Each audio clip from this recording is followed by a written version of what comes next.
So apparently the Fever just leaked their starting five. According to this graphic right here. Due to a starting lineup leak that is igniting social media, the Indiana Fever may have just upended the WNBA. Caitlin Clark-Mitchell, Kelsey Dana Bonder, Aaliyah Boston, and Natasha Howard. It's a super team in the making, with 2 Rookie of the Year winners and 3 players on max contracts starting together. However, the bigger shock may be Sophie Cunningham's response to her new bench role, which could indicate that this team has finally figured out the formula for championship chemistry. That's the rumored starting 5. Cunningham, the first player off the bench to provide lineup versatility and shooting. Either way, there are a lot of options. That's only the beginning of the conversation. We're going to break down not just the starting 5, but all the different lineup combinations the Fever could use, and why every other team should be concerned. So, what does this dominant lineup actually mean for the rest of the league, and how they maintain cohesiveness with so much elite talent sharing the court? There are more than 5 good alternatives on this team. Depending on who they play, 9 players might start, and Sophie Cunningham is welcoming the change with a spirit that might be the key to this roster's success. Yeah, this is apparently what it's going to be.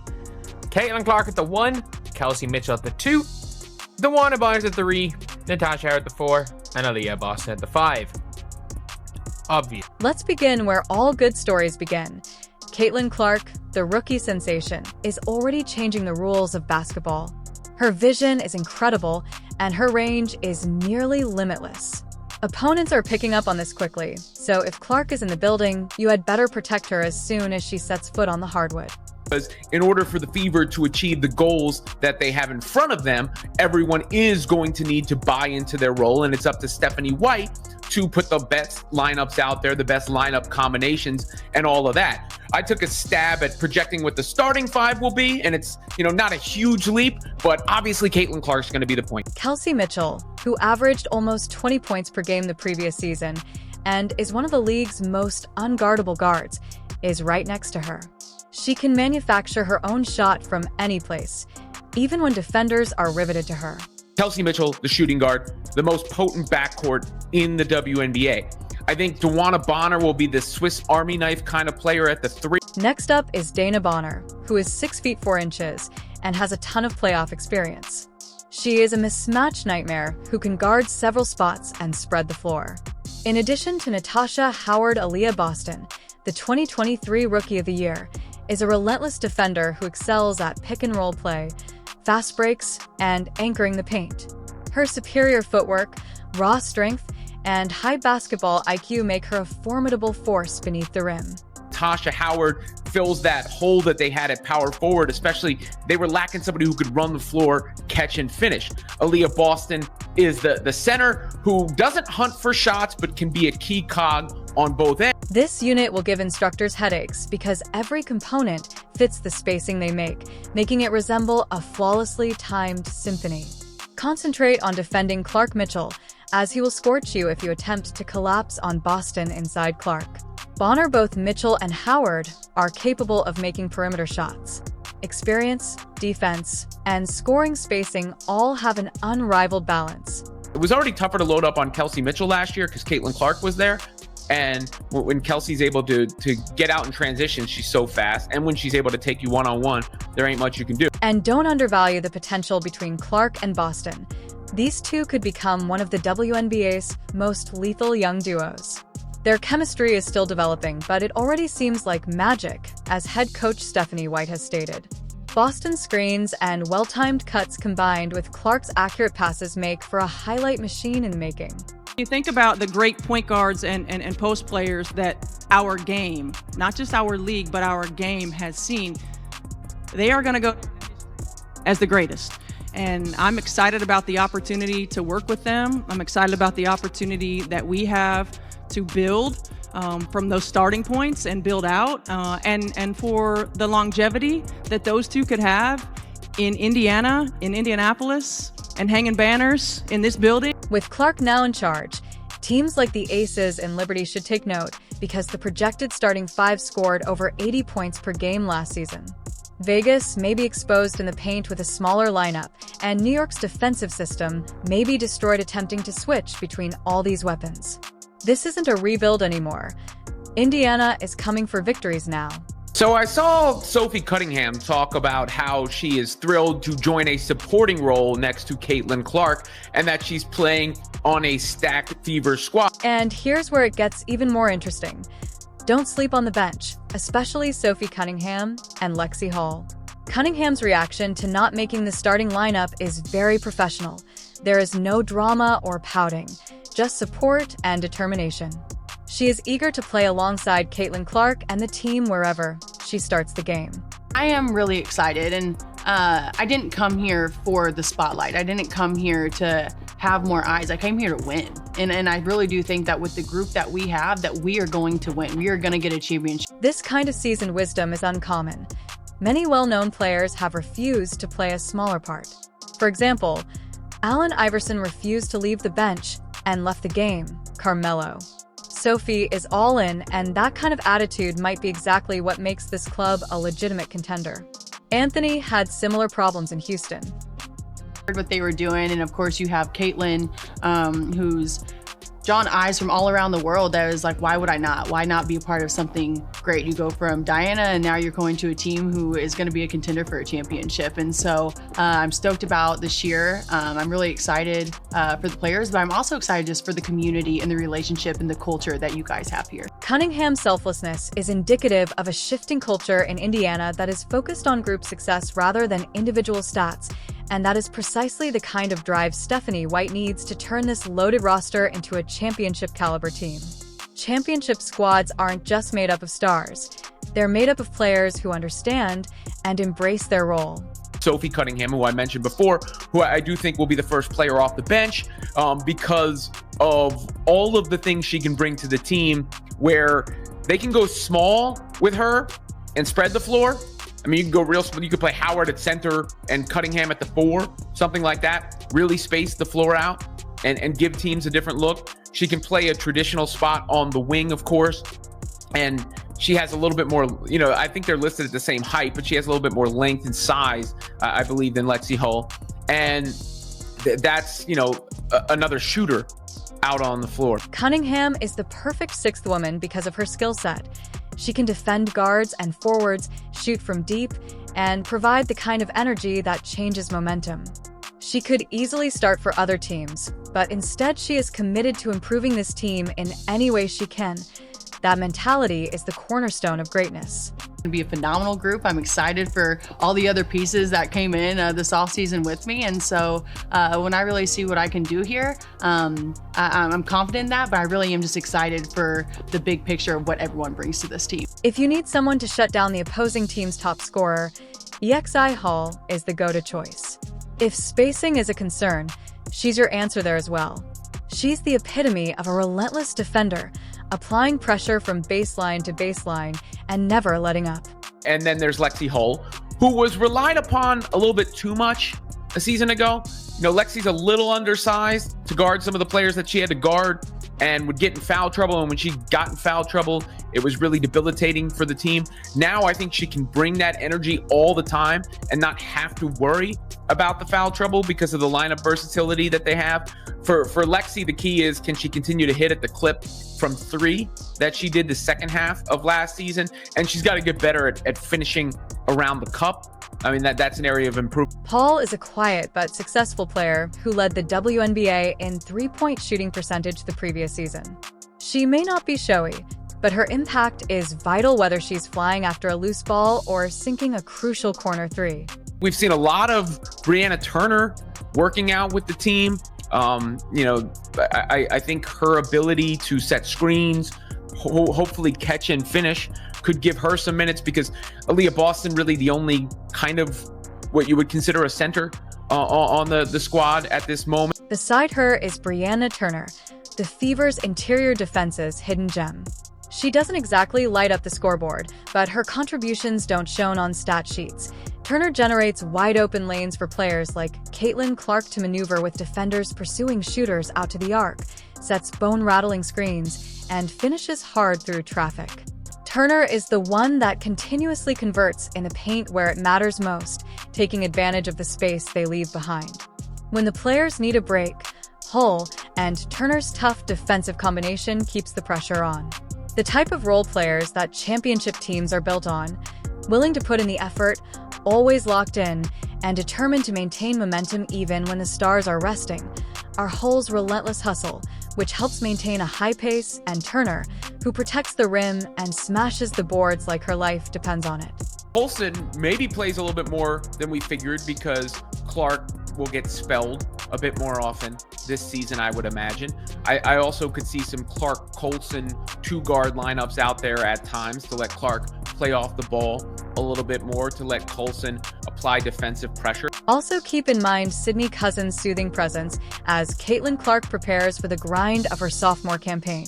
The real edge for the Fever is that their bench not only maintains intensity, but also mirrors the starting lineup in style and execution when the reserves check and the system doesn't change, and the pressure doesn't ease. It's like facing a second wave just as dangerous as the first. Coulson's poise and steadiness are unmatched, and her presence allows Clark to rest without the team missing a beat.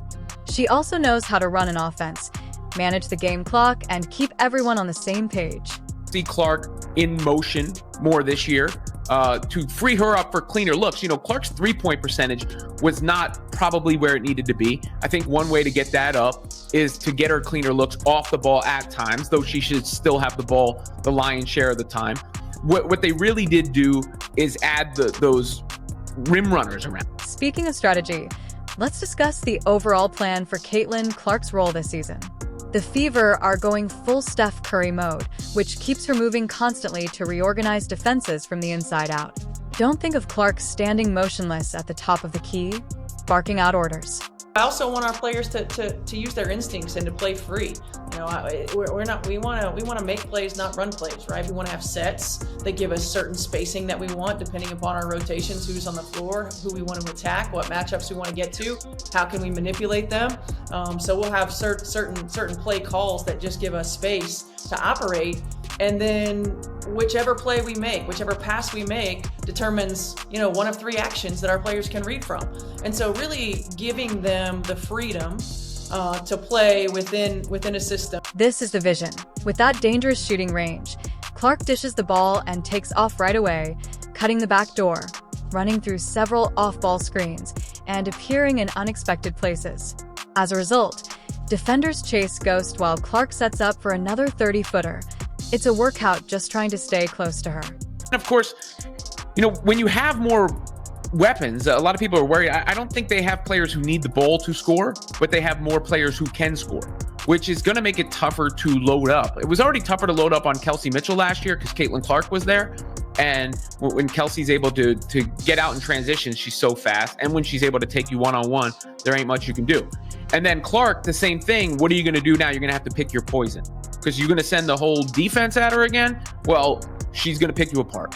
They have 5 players who are in the top 30 in scoring last year. It's deadly in addition to being intelligent. Most WNBA defenses aren't made to deal with a moving shooter like this, and rim attackers like Deanna Bonner and Natasha Howard, who expertly time their cuts, compel defenders to make tough decisions. You get burned inside if you concentrate on Clark. If you assist the cutters, Clark is left exposed. What the Fever really needed last year, they got killed on the boards at times. They got killed defensively at times. They lacked a little bit of toughness and oomph. And I think, collectively, the new players fill that mold. I mean, they got players that have been around the block. Sophie is tough and tenacious. That DeWanna Bonner has been in every situation imaginable, right? So all of that is huge. Same with Howard. That experience, that's something Sydney Coulson talked about, who also has the experience. Everybody that's coming in is having the experience, and it's not often you see such a drastic overhaul. Better still, when Clark is moving, remember that Hull and Cunningham are both exceptional from 3 and ready to punish any defensive rotation that becomes tardy or lazy. Bonner and Howard are slashing at the perfect time, and if teams attempt to switch or hedge, they are quickly punished. I basically said there were 4 reliable players in Clark, Mitchell, Boston, and Hull. Everybody around that has been reconfigured, and the coach. And, you know, the coach has familiarity with Bonner. She also has familiarity with how to guard Caitlin Clark. This offensive strategy isn't just effective, it's complete chaos for the defense. 5 scoring threats are always switching, cutting, and reading the defense in real time. These pick and rolls now feature 3 layers, and handoffs can result in backdoor losses. The floor is so wide that it feels like a warped chess game. Every element of this offense is designed to confuse, stretch, and exploit.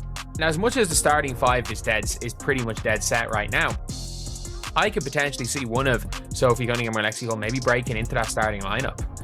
I could see that happening at different stages during the year. However, as all of this excitement develops, one behind-the-scenes action could reveal more than anything else. Even more shocking was her start during the Fever's playoff run last year, when she was a key member of their defensive presence and rim-running game. Observers noticed her presence at off-season workouts and team photos, which are typically a good indication of players in a team's long-term plans. Do we not remember with Temi? Do we not remember they had a picture of Stephanie White with 6 players? And they were allowed to protect 6 players, and it was Temi as one of the 6? Do we not remember that? Turns out they protected Dantas instead of Temi. However, Tam wasn't on Indiana's protected list when they submitted their expansion draft. They had 6 slots, so there was plenty of space, but they decided to shield Dyrus Dantas instead, which caused some people to take notice. Not to disparage Dantas, who is a great player, but Bentley seems like an ideal fit next to Caitlin Clark since she runs the floor, protects the interior paint finishes, and flawlessly fits in with the Fever's transition game. Don't be shocked if this move heralds another shakeup later in the season.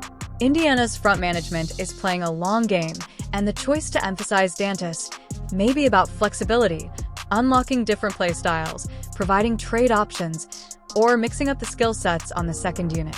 People give way too much credit to social media managers and accounts for the, behind the scenes knowledge that they might have about a team. So I wouldn't take that to the bank, because those were the players that were on the graphic. They could have just been randomly chosen. And don't assume, despite being viewed as a bench piece right now, Sophie Cunningham's toughness, adaptability, and playoff caliber grit might easily propel her into the starting 5, depending on the matchup with Stephanie White, who can switch lineups like a deck of cards. Few other teams are able to match Indiana's advantage. But I genuinely think Coulson, Hull, Cunningham, Dantas, Bree Turner would actually win versus last year's starting 5.